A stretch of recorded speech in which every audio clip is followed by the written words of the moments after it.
Favorite day of the week, third party Thursday. That means it's going to be Boy Green, James Wudi, and somebody else. Who could it be? There's only one way to find out. Watch the intro and watch me introduce them right now, right here. Boy Green meets Wudi.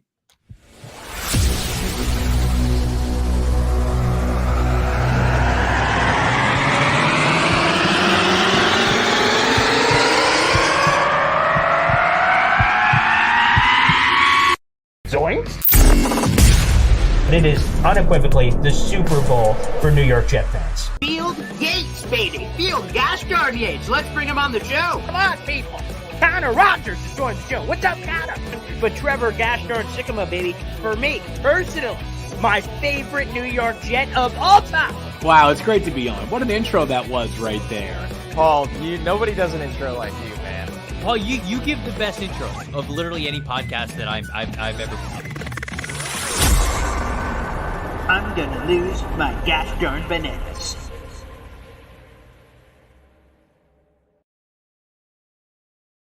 Welcome to another episode of Boy Green Meets Wudi. Check out the new digs, huh? All over. All right, we moving on up. We're moving on up in the world. It is James Wudi, your boy, all caps, no cap. We got the keeper of the channel right here, Boy Green, doing his thing. But it's third party Thursday. So who could it be? Who? I wonder. Well, if you've ever heard of something called a 5-minute flash, this man has them on his channel breaking down New York Jets. You've seen him in the chat breaking down New York Jets during these shows. It is an honor to bring on T.O. Uncle VR. How you doing? Come on down. Let's go. The honor is all mine, gentlemen. And you got to give me the number to your decorator because like the new background and everything is awesome. So I just wanted to let you know that. Thank you for having me on your show. Absolutely. Yeah, two things here. First off, that decorator's name is Gator, and Gator did wonderful work here. And number two, you're the one to pop this cherry. That Gator made this shortly after our Tuesday show, but we're only on Tuesdays and Thursdays. So this is the first time the great people in the universe are seeing it. So shout out to Gator, who did mine for Wonderful. Boy Green Daily, and now this for Boy Green Meets Wudi. Pretty cool. Absolutely. Wonderful. Yeah, it's great. Great to be on your show. You know, I'm also a part of the Coffee Club. So Yes. shout out to the Coffee Club and the Coffee Crew that's out there in the chat. And I watch the show when I can. You know, I'm usually at work, and when I can get you guys on, I love your material, your content. I mean, Jet specific. This is the place to be, and I'm happy to be on your show. Thank you so much. Yeah, and I'll give a shout out right off the top. We have a new member. Like I said, we normally save this for Boy Green Daily because it normally doesn't happen in the middle of Boy Green Meets Wudi. But I guess I will do the chimes because a new member has graced us with their presence.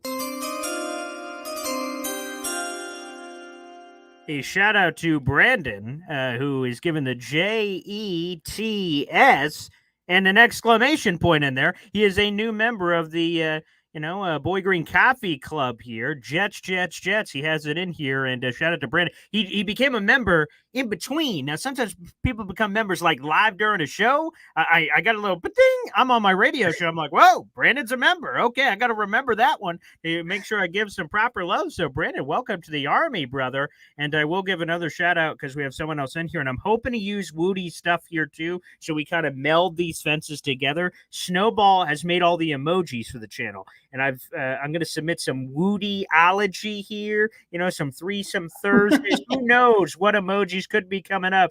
But Snowball's come up with a few. On Elroy, That's awesome. That reference.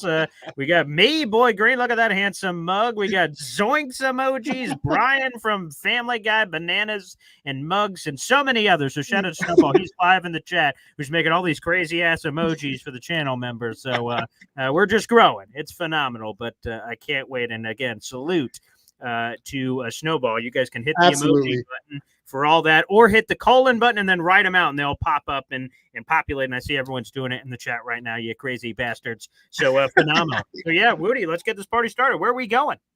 Yeah, absolutely. I mean, so great to talk about the community that's growing, what unites us at the heart of it. You know, why are we all here? It's for this team, right? The Jets, right? We're all repping, right? Oh, T.O. repping real. I bled for them. Yeah, the permanent You ink. did. Yeah. Okay. And now we kind of want to see the other side, right? Because you bled for them. I've cried for them many a times. But we want to see the other side. So I gotta ask you, this playoff mandate, right? I mean, this team, I think we had one last year, but asterisk, Aaron Rodgers went down. Now Aaron is back. They've built the team up again. For you personally, the man who has bled for this squad is getting to the playoffs simply enough? Or do you want more? Do you need a playoff win? Do you need an AFC championship appearance? Where is it that is the mandate that's coming from you? After last season, 4 plays and out, it left me wanting. It left Jets fans wanting. And so, we had high expectations last year, and the team, Joe Douglas, I think, did a really great job of compiling the team, obviously with Aaron Rodgers and the draft and things. So the mark was set very high. I think the mark has not lowered from last year now that Aaron Rodgers is coming back from the ACL. I'm sorry, from the Achilles. Mm-hmm. And when he comes back, it ramps back up. I think the floor for me is the AFC Championship game.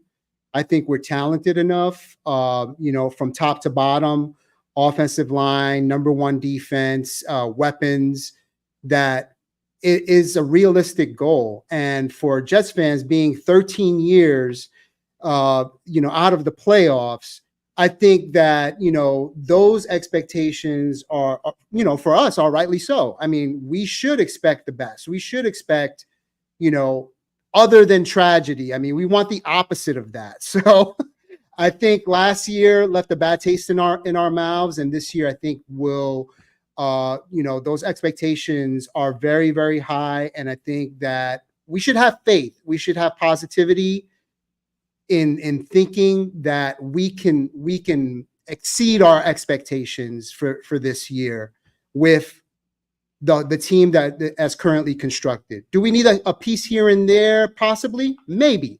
But as currently constructed, I think we can be in the AFC Championship game. I'm going to guess maybe against Kansas City because, they're just, they're there every year. There's other teams out there. I mean, there's Wolves out there. You have the Baltimore Ravens. You have, Joe Burrow's back with the Cincinnati Bengals. You have some teams out there that are going to challenge us. But I think that we should expect playoffs. I mean, bare minimum. Yeah, absolutely bare minimum. I think the floor is the AFC Championship game, and obviously the Super Bowl championship is where we're going. Yeah, nice. Let me just for a point of clarity. So we got that part of the answer that the playoffs bare minimum. Obviously, if they're not in the playoffs, all right, talk to me later. But when you say floor AFC Championship game, is that like your expectation, what you believe they can do, and then Super Bowl 2, or is it just to go back to Wudi's the original part of Wudi's question? If they just make the playoffs and lose in the opening round, is everyone running it back next year? Or do you need them to make the playoffs, obviously, and then win a game for everyone to come back? Like, what is your mandate in your own head for the New York Jets from that perspective of keeping everyone or firing people based on the results? I think realistically, if we can make the playoffs, everyone comes back. Okay. I think that if you want to give a realistic expectation of A-Rod coming, into this offense for the first time, because, he had a mulligan the first year, obviously for the Achilles, that is a realistic expectation. But for me, like my heart of hearts, AFC Championship is the floor. I truly mean that. Like, not to fire anyone, but like for me, I think that this team is definitely a team that can shoot for the stars. That is what I'm hoping. That is what my expectation as a crazy Jets fan that is desperate, that has not, has not won in 13 years or made the playoffs in 13 years. Expectation. You are nicer than me because I need a win. If they don't win in the playoffs, everybody's gone. Gone. That is what you mean to me. You are gone. Okay. But I like the AFC Championship. I would. Oh my gosh. Hopefully we can get there. Yeah, here I need the 411, Tia, which I understand is you're an expert in such matters of giving the 411 on things, and I know you probably do it every time you're on the show. This is your first time being like a co-host on one of my shows. We've Yes. You've had as a guest appearance on the call-in line, so being a co-host here, but you normally give the 411 on all things New York sports on Friday nights. Everybody knows that. If they don't, obviously, they don't know what they're talking about. But specifically, I need the 411 on this. It's a topical thing I had to throw on the pile. Jamal Adams, Prez, salute. Saw that. Salute. He's back in the NFL, baby, signing with the Tennessee Titans. We'll get our reunion special. Jets play the Titans week 2. Juicy. But that's not what I'm asking. With him back in the news, my question for you, Tio, is this. What is the one Jets jersey that you have in your closet that you either regret purchasing or you can never wear for reasons of shame? And I will just give you a second to think. Jamal Adams, to be honest, that is in my closet. And not only it's the old jersey, we like wearing the new ones and the new style that obviously you're rocking right now with Jermaine Johnson. So, like, we love that style.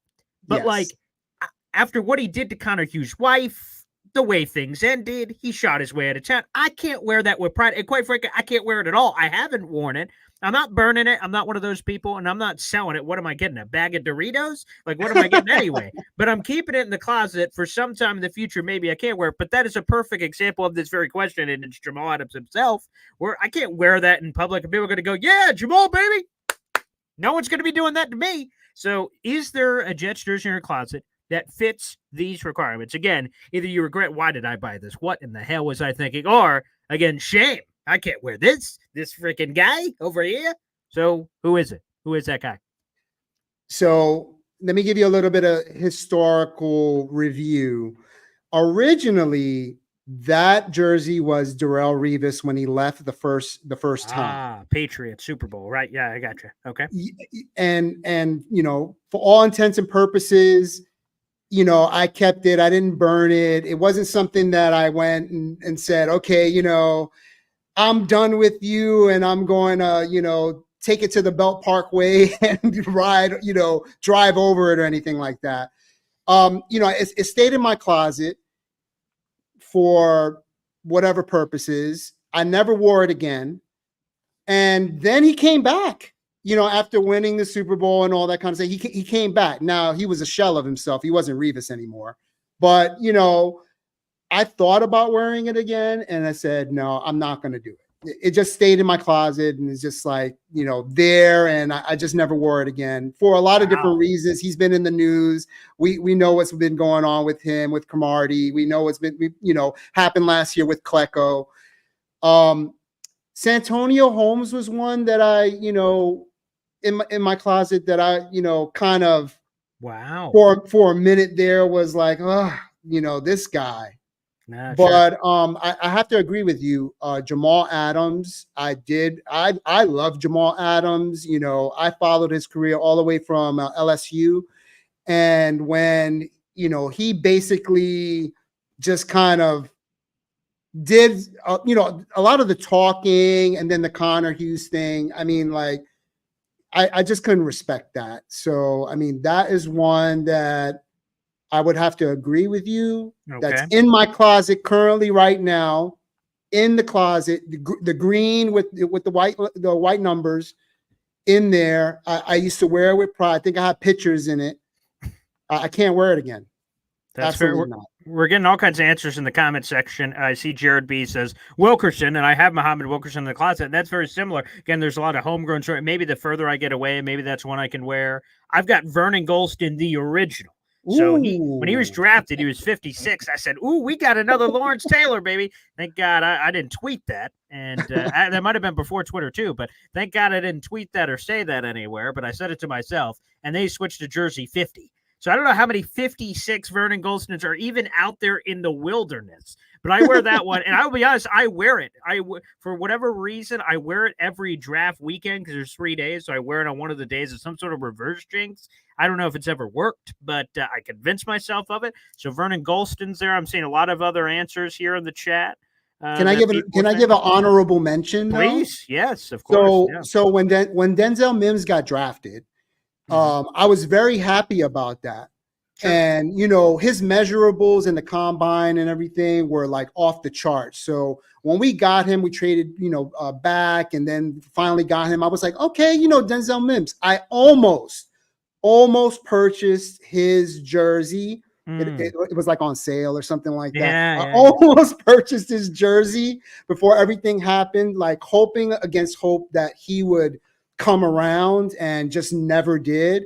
So when I played football early on in my career, like Pop Warner, I was actually a wide receiver. So 11 was like one of the numbers that I would wear. 10 in basketball and 11 in football. And so 11 has always been a number that I really liked. And so I almost got it. So that would have been one in the closet that I would never have worn again. And I'm glad that JJ got this one. Although Jared says he loves the Denzel Mims jersey you're wearing right now, which looks spectacular. So, you got it changed. Oh, so it was Mims. He switched it to Jermaine. That was a smart decision. Another one I have. Like, what do you do with this? Jace Amaro. I have an 88 Jace Amaro. Like, for God's sake, what was that? What did I do? Like, there was nothing. Like, you think about some guys, right? Like Jamal Adams, at least he was an all-pro before. Like, there were reasons. There was a story there. Jason, there was zero story with Jace Amaro, and somehow that is on there. Wudi, do you have any of those that fit? Oh, here's another one. This one will piss Wudi off. Leonard Williams. And this is... like piss you off, like Paul. Why would you have him on your regret list of like that? Like, because he loves Leonard Williams, but like Leonard I do too. I do too. He's from Daytona Beach, and that's where I live. I mean, originally, awesome. Big cat. Like, and good for. By the way, regardless of anything I say, he shouldn't give a flying hoot. He got the bag from the Giants. He got the bag from the Seahawks. Like, he's doing great. He was a top 5 pick. He's getting bags of money. Like, he's doing spectacular. But that's like one where he was the guy when he's a part of your homies. Like, he's in your posse. He's like, yeah, that's my boy. You don't talk about my boy like that. And as soon as the guy like, that guy couldn't sack. He couldn't hit the broadside of a barn, baby. All pressure, a whole lot of chat, a lot of nothing. But when he's with us, that's my boy. That's Leonard Williams right there. But as soon as he was out, I'm like, yeah, I never liked the guy. Hated that guy. But so he's on there. So Woody would hate that one. But yeah, Woody, who's on your list of guys?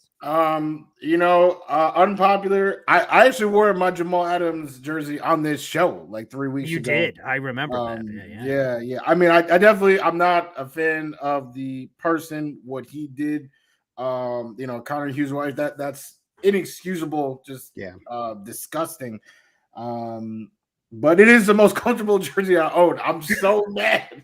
Like, I'm literally so mad that that's the scenario we're in. But the jersey that I literally will never wear, I do want, somebody in the comments said Salvation Army. I literally might get the jersey to Salvation Army. Oh, wow. Is Elijah Moore. Ooh.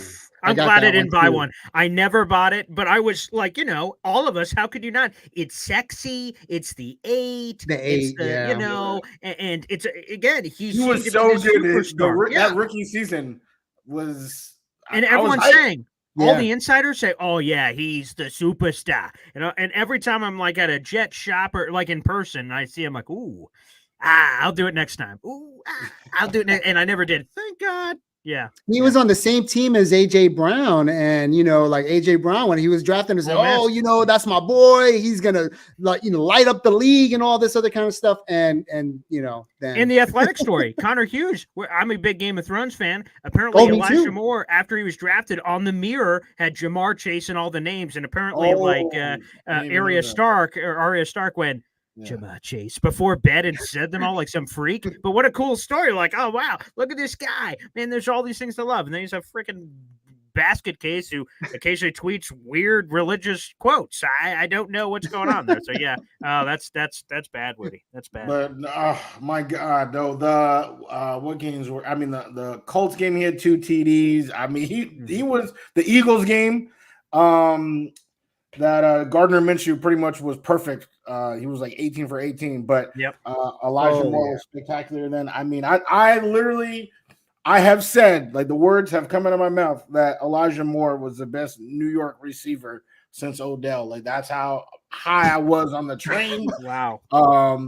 They drafted Garrett, and I still drafted Elijah in fantascy that year. Fantasy. Oh wow. Oh boy. I was like, oh yeah, don't worry. Like, it's gonna be, it's a more mouths to feed, but Elijah's still eating.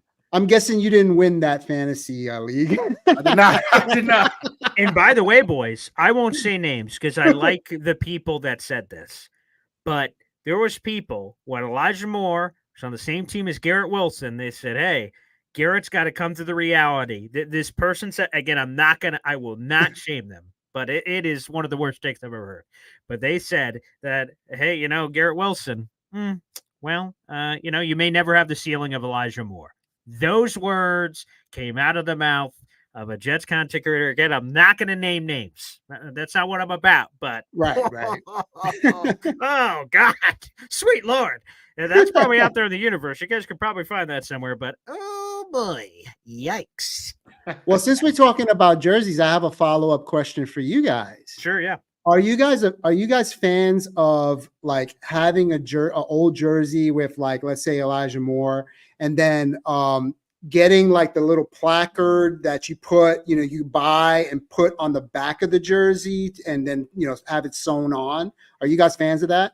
I have never done it myself. So I know the process exists. I know there's like tailors out there, whoever does that, and that would make sense because that would. So I will tell you, in a random thing that sort of goes back to this, like I don't give a flying hoot if I have Zach Wilson jersey as an example. I am never giving that away. I'm a sunken cost guy. I don't give a flying hoot. I already spent the money. He's staying in that closet, and I'll find weird ways to wear it, a weird Halloween joke. I don't know. I'm never giving jerseys away or burning them or any of that stupid crap. But a way, to your point, to give life to some of those jerseys is like, someday in the future, the Jets draft Matt Ryan Jr., and he's number 2, and boop, boop, boop. And then I go to the right tailor, and they flip that thing around, and all of a sudden, at least you get some sort of value. So I would be open to it. I've never done it personally, but I'm certainly open to it. That's a cool way to keep the jersey alive, Woody. Well, obviously, turn that Elijah Moore into Rodgers real quick. Hey now. But I don't know. I feel the way that I'm wired, like, I don't know. Yes. Oh, I was gonna make that point. Like, you put that on there, it's like it's still an Elijah Moore jersey. Oh, like the ghost is still hanging around. You put lipstick on a pig, it's still a pig, man. Like, I'll put the patch on, but I know. I know inside. I know. Yes. It's still Denzel Mims. Yeah, that's true. And if you really think about how often the Jets are changing their gosh darn jerseys, it's changed 3 times, at least in we'll call it even the modern era of like the last 10 years. They've changed 3 times. So like that's the other part that hurts you, that even if you have, like, I'll mention my Jamal Adams one, it's of the 2019 old ass era. And now they're on this current badass, you're wearing it right now, looks awesome. There's going to be disdain from Jet fans. If I go to week 3 and I'm wearing any old ass jersey that's not like Joe Namath or something, or like a Jets legacy player, they're going to look at me sideways. I have a sauce one. Like a sauce. I have Garrett. So I have the Garrett one with New York on the front, and I'm like, gee, and it's the wrong number now, but I'm like, geez. Like, someone's going to see that and be like, blech. Yeah, nice, pal. There's not a lot of respect of like, oh, yeah, look at him. I know Garrett has said that. All you 17s out there, Love you, pal. No. You changed your jersey for a reason to the number 5. So I don't think I'm getting a fist bump or a head nod from Garrett in the stands going, hey, look, there's a old ass 17 jersey up there in the old jersey. Way to support, pal. He's like, yeah, fuck you, pal. That's what's happening. That's just, yeah. Anywho. Well, now Corley has 17, so I mean, like That's you true. can, I mean, technically do the, private thing and put it, and you wouldn't feel so bad about it. That's so. true. Yeah, right. That's not one where there's a Denzel Mims ghost hanging around. It's the Garrett Wilson ghost. He was pretty damn good in 17 in the first 2 years, so hopefully we can spread that aura over there to Malachi. Could make a lot of sense. Yeah, go ahead, Woody. Yeah, well, actually, staying right on there, Corley, Garrett, Mike Will. How are you feeling about the wide receivers this year? I mean, I know for a fact me and Boy Green disagree. I feel better than he does. Okay. How are you feeling about the weapons Aaron Rodgers has to throw to? So, Garrett Wilson currently as our wide receiver 1. I mean, you really don't have to say much for him. I mean, he had like hot garbage throwing to him the past 2 years and still had, 1,000 yards each of the seasons. So I'm not worried about Garrett Wilson. The only thing that I would say about him is that, he, in the last couple of seasons, there's been some plays with him where, we were scared, like he kind of fell the wrong way or he like twisted, he's a little bit on the slight side, on the frail side. So that's the only thing that I would worry about, him being a true wide receiver 1, like A-Rod to Devontae Adams, just like throwing to him like constantly, slants and, button hooks and, all these different routes that a wide receiver 1 would get. So I'd be a little bit worried about that because I think the volume is going to be there. Now, I'm a big fan of Malachi Corley. I live in Florida, and he grew up in Orange City, Florida, which is the town right next to my town that I live in. And so shout out for Orange City, Florida. I think, as the Yak King or the Yak God or whatever, I mean, like, I'm a true believer in that. I think that if you look at A-Rod's career, he had players, whether they were the running backs or whether they were like H-backs and things of that nature, that he loved to just like dump down to all the time. So I think Malachi Corley is going to get a lot of run this year.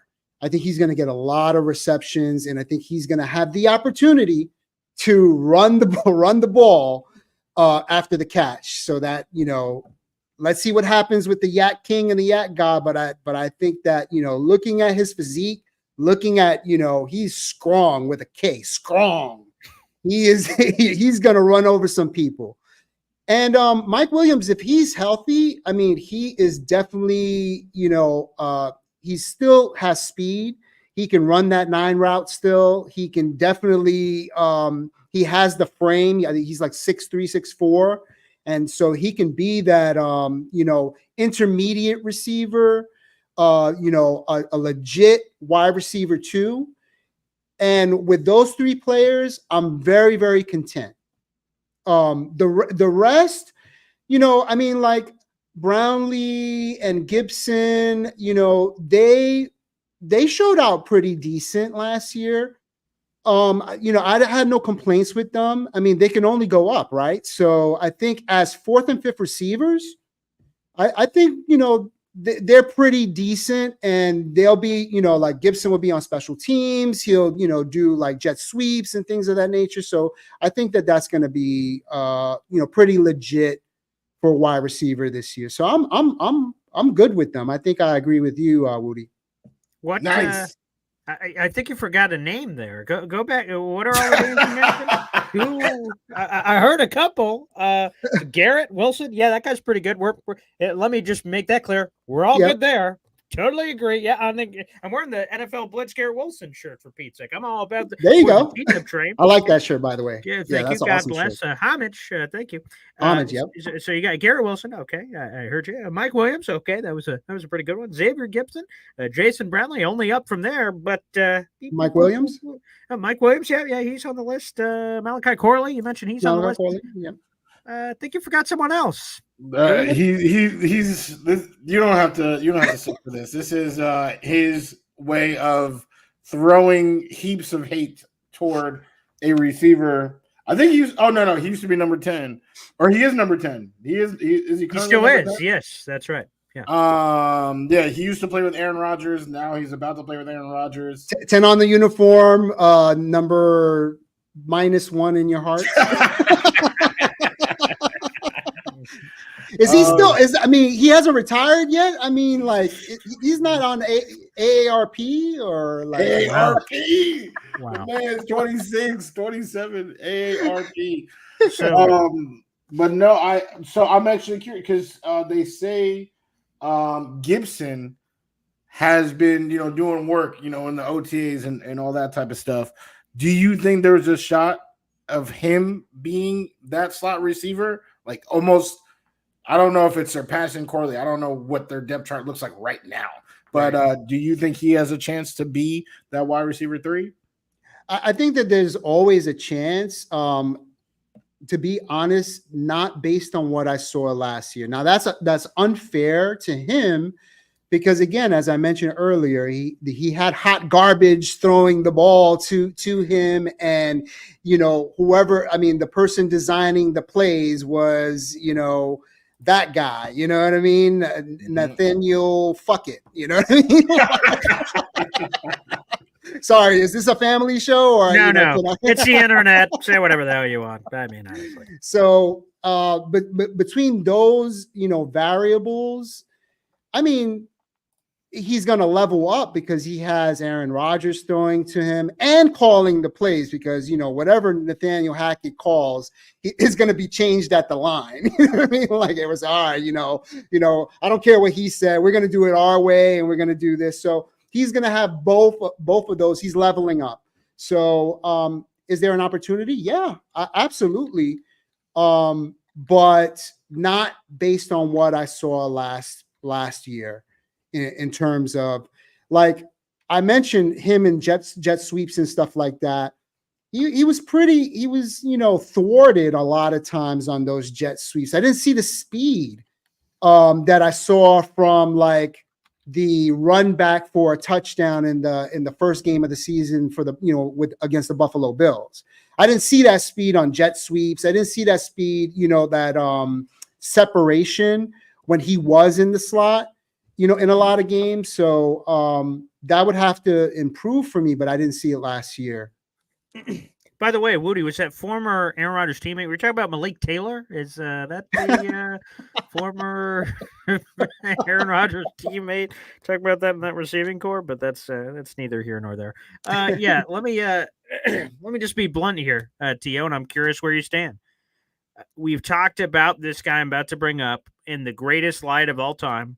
And we love him. And he's back in the news because of Jamal Adams, because one of the picks the Jets got in the Jamal Adams trade ended up being Elijah Vera-Tucker. And we all love him. He was on the all-rookie team for the PFW, Pro Football Writers Association, in his rookie year when he was healthy. And then the last 2 years have been season-ending injuries. I'm just going to ask you a very blunt question, Tio. Is this man ever going to be healthy? Or is this just going to continue to be every year? Those what if, me, Woody and Tio all be at a local watering hole going, oh boy, you kids don't know about AVT. Woo! When he was healthy. Bo Jackson. Oh, when he's healthy. When he was this. Oh boy, you guys have no idea. And then they look at the record book and say, he was never healthy. Yeah, but what he was, though, it was wow. So is that going to be the conversation? Or is he just going to turn around, immediately be awesome this year, be healthy, and they're all going to just be singing sweet praise and be like, all right, when do we pay this guy long term?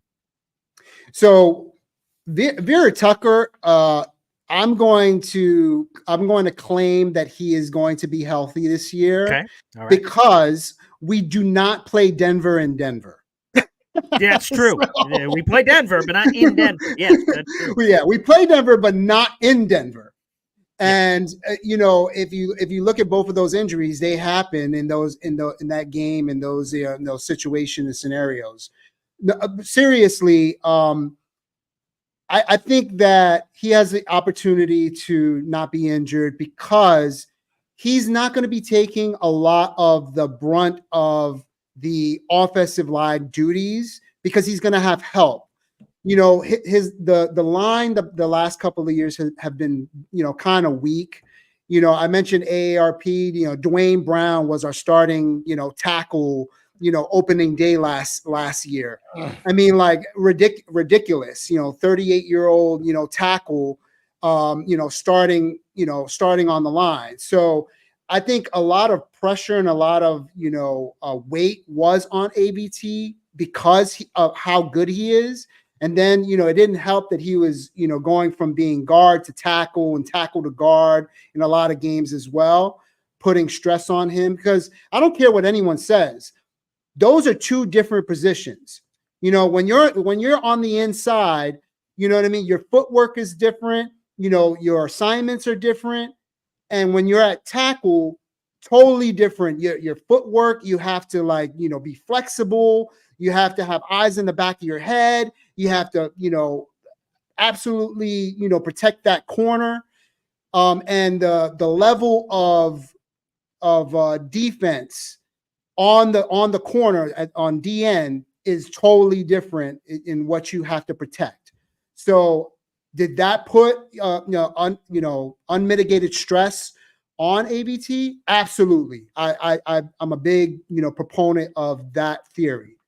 So I think this year, you know, if we put him back inside in the position that he's a Pro Bowler in at guard, he won't have the same issues. And we have Tyron Smith, you know, we have, you know, a line, Morgan Moses and John Simpson, and, you know, all these guys, and, you know, our number one draft pick, Olu Fashanu, to, you know, take the pressure off of him. So it's a great opportunity for him not to be injured this year because of that. God, we hope so. Go ahead, Wudi. Finish us off here. I'm very excited. I've been singing his praises, like Boy Green said. So we hope that he can stay healthy. I also sung the praises of this next player, and I'm a big fan. I think because of him, I can go to sleep at night and say, hey, you know, the Jets have the best cornerback. You know, is it duo? Is it trio? What are we talking about? Either one. I think the Jets have it. DJ Reed, you know, he, as a signing, I don't think too many people cared too much. It was, you know, oh, you know, Saleh got a guy who is familiar with him and his system. Okay, that's cool. Yeah, pretty solid. Very, very short, but all right, cool. And then, you know, we see him play as a Jet, and he was tremendous. You know, a real shutdown, plays way beyond his size. Now, this is the last year of his contract. He obviously deserves to be paid, wants to be paid, but there are a lot of people to pay, right? Hassan Reddick, we still don't know what's going on. Wants to get paid. Exactly. The, you know, young draft, you know, the penalty of drafting well is now you got to pay these people, right? You drafted good talent, now you have to pay these people. So with all the mouths to feed or wallets to fill, and DJ Reed's expiring contract, in your opinion, is this DJ Reed's last year as a New York Jet? I do believe so. I think that you know, there's a couple of factors that are involved with DJ Reed and this being his last year. I think that if you look at the numbers, and it may be, you know, unfair because Sauce is so good, and, you know, they're not throwing to Sauce's side, or, you know, whatever the scheme is, the zone scheme or whatever is, they're just not throwing in that particular side where Sauce is at, but they're throwing to DJ's side.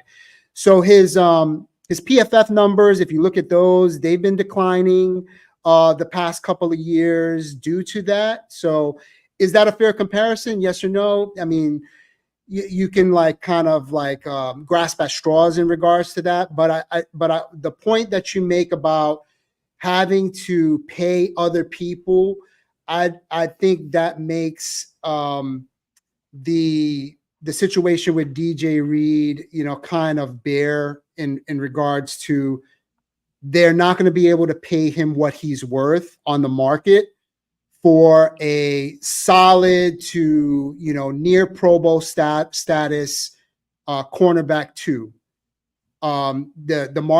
He's just played out of the market for what the Jets can provide for him, for future reference. And because he's getting a little bit older, a little longer in the tooth, you have to also look at the time, the timing, and how many more years he's going to want in comparison to what we want to pay him. Because I mean, the administration probably wants to give him a year contract or whatever, and then have him go year to year. And he's not going to want that because, he got mouths to feed. He just had a baby boy, congratulations, DJ Reed. So that, all those things considered, I just don't think it's going to be a good fit. Because he's not going to accept, taking a discount or going year to year. And I think he doesn't fit the future and the scheme of what we want to do to pay other players, and especially on the defense. You got JJ, you got Sauce, you got, all these players coming up that need to be paid. They have to be paid. They are our first priority. So. Yeah. I will say, someone else from the 411 area code, apparently, Johnny Boy says DJ Reed is going to stay, I think. Him saying I'm good with money, and we'll get back to that in a second, that means something that might make a lower pay so he can stay. And what he's referencing is that DJ Reed was asked kind of the similar question to Hassan Reddick. You're going into the last year of your deal. Yeah, you've been here for voluntary OTAs. You've been here for mandatory. Why? And I think what the reporter was trying to do is try to say, like, I'm a real football player and that guy's a freaking whatever, to try to get the good headline of like, I don't know, one of us cares about football. That, story, rush to Boy Green Daily and Boy Green Meets Wudi. Whoa, did you hear what DJ Reed said? Drama, locker room, hoopla. But to be honest, he even caveat saying, hey, Hassan's doing his own thing. He can do whatever the hell he wants. It's just me speaking. And he said, I've made a lot of money and I'm doing a lot of things. And he got his payday, which is what he would have been waiting for a long time, the $33 million. There's two ways to interpret that. One, to the point of, as Johnny's reading it, well, if you're good on money, not that we're going to pay you the veteran minimum, but like maybe there's something in between that you take a little less for the team. We keep it. We love you. Jets love you. Bing, boom, bam, that we find it and make it happen. Or maybe he's just saying the right things. He's here. He's that kind of player, and he wants to do the right things. But also he wants his value. Because if people go back to the DJ Reed introductory press conference, he signed his contract, but he said, yeah, I'm already one of the best corners in the game. People went, huh? What? He said, look at the analytics, fools. I'm up there with Jalen Ramsey, Bing Boom Man. Go to the press conference and check out that answer. Because I knew nothing, relatively speaking, about DJ Reed before he signed here. I only knew he was absolutely right too. He was absolutely right when he was signed. He was top 5 in quarterback on PFF. He was like in the 80s. They had ranked him. I mean, he was there. He has slowly declined. From there.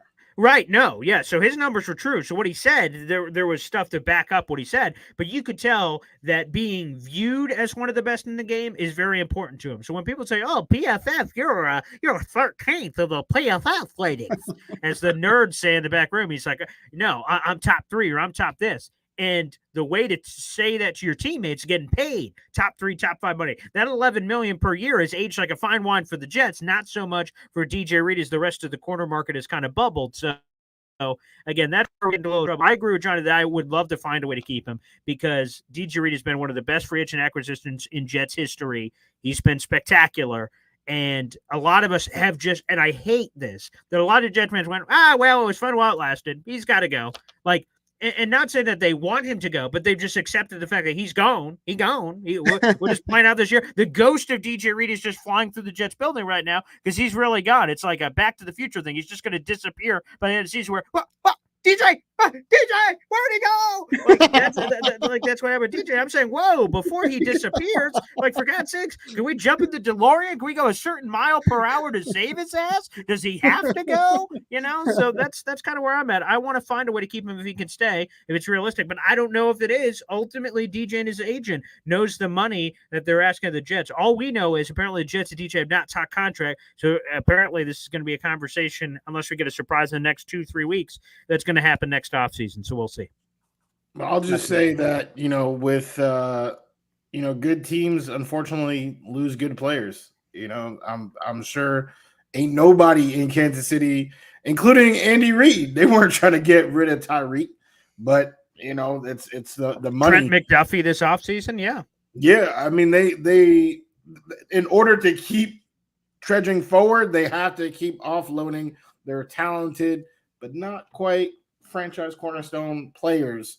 And that is where Bryce Huff was, who I would have loved to keep, for right now, I don't know. Seems like Hassan's about to make a whole lot more than what Bryce is making, but that's for a different conversation. Let me ask you this question. Mm-hmm. Quantez Stiggers, all right? He's been showing good in camp. He's a rookie, but he was in the CFL. I mean, he has some chops. He has some experience. Look good in camp. If he starts to do good, I mean, he plays some roles and he covers and does very good this season. I mean, like, does that push DJ Reed out the door even more because of that situation? I don't think it pushes him. Yeah, I think it just helps the Jets, like, with leverage. I think they feel better about what's waiting in the wings, but I don't think that pushes him. Yeah, I just think some Jet fans, though. I love Quan. I interviewed Jory Epstein to hear more about his story and everything, and it's been great. And Quan's been really, he's been really fun. I think too many Jet fans are like, Quan, replace DJ, you're out. And I'm like, dude, whoa. Who's in the CFL? And again, that's adults, that's grown-ass men, but he's the first ever CFL player drafted to the NFL, and it was a 5th-round draft choice at the end of the 5th round. Like, maybe it works out, and maybe the story's awesome, but, like, there's a big chance that maybe it doesn't. And we have another I could go down a ghost tale for the next 20 minutes of the 5th-round picks that died the moment the Jets drafted them and they did nothing. So, like, there's a chance he does nothing. So, again, a little presumptuous of Jet fans just say, yeah, DJ who? Quantez Stiggers is him and Sauce are the new shutdown corners. And it's like, DJ Reed, yesterday's news. Again, I hope that Quan does, because that means, financially speaking, the Jets have Quan for the foreseeable future. He's on a 4-year standard contract for anyone that was drafted after the 1st round. That's controllable money for the foreseeable future. You pay Sauce in theory, right? If this all works out, Sauce has number 1 corner money. Quantez Stiggers is making hobo money for the next 4 years. That opens up all kinds of financial possibilities for the rest of the roster. But I do think we're kind of like, I'm not saying you were doing it, Tio, but a lot of people are. Yeah. Quan is starting in 2025. What are you talking about, Paul? It's already written in stone. Oh my goodness. Boom, it's done. No. I'm not unrealistic. I just wanted to ask the question that, if he does good, he shows out, whatever the case may be, does that, does the administration, take a second look and say, hey, this guy's doing pretty good and he's getting, chump change money or whatever. I mean, we're not going to tell him that, but no, right.